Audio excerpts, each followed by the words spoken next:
খাসির মাংস, একদম অনেক সুন্দর একটা মাংস, 4 পিস, আর সবই হচ্ছে পনিরটা।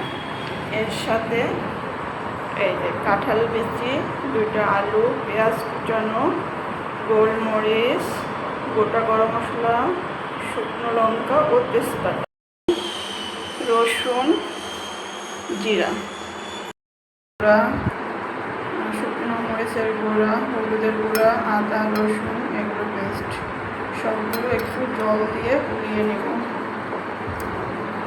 10 মিনিটের মতো রাখবো। তেল গরম হয়ে গেছে, এখন দিয়ে দেব আলু। আলু ভাজা হয়ে আসছে, এখন নামিয়ে নেব। নামানোর পর পেঁয়াজ দিয়ে দিলাম। পেঁয়াজটা ভাজা ভাজা হয়ে আসছে, পরে বাকি সব মশলা দিয়ে দিব। ভাজা ভাজা হয়ে আসছে পেঁয়াজটা, বাকি সব কিছু দিয়ে দিব।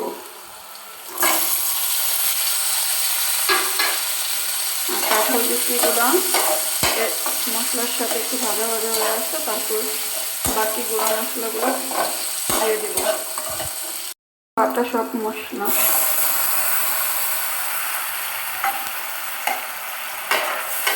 এবার ভালোভাবে কষিয়ে নেব। মশলাটা তেল ছাড়তে শুরু করে দিয়েছে।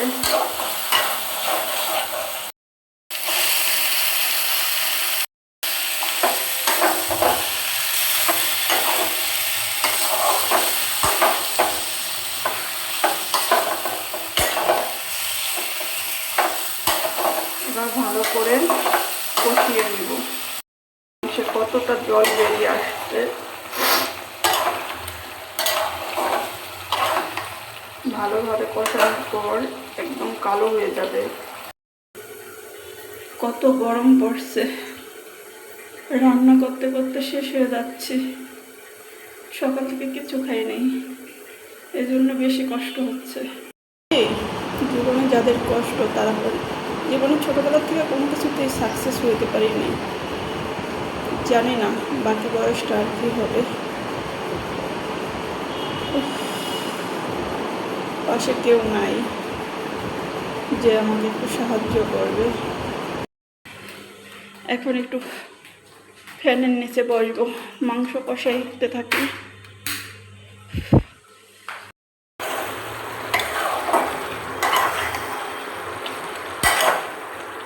দেখুন আস্তে আস্তে কালারটা কত সুন্দর হয়ে আসছে।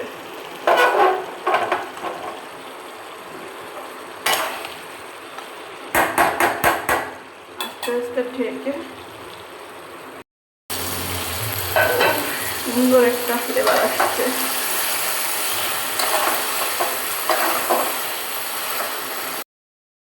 হয়েছে,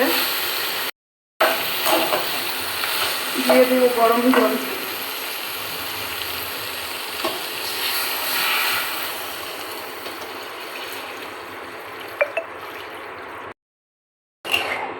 গরম জল দিয়ে দিলাম। এর ভিতরে দিয়ে দিব 2 টুকরো আলু। আলু তেমন একটা খাই না তো, এই জন্য আমি দেই না, যার ভালো লাগবে খাবে।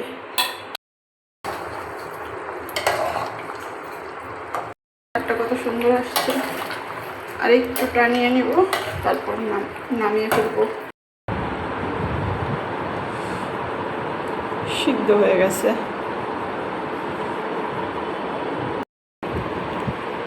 গরম,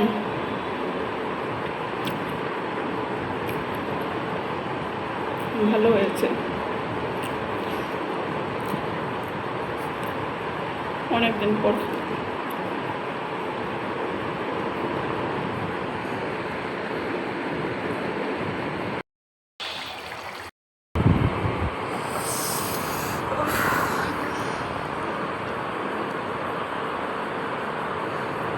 তো আজকের ভিডিও যদি কারো ভালো লাগে, সবাই একটা লাইক, কমেন্টস এবং সাবস্ক্রাইব করে দিবেন।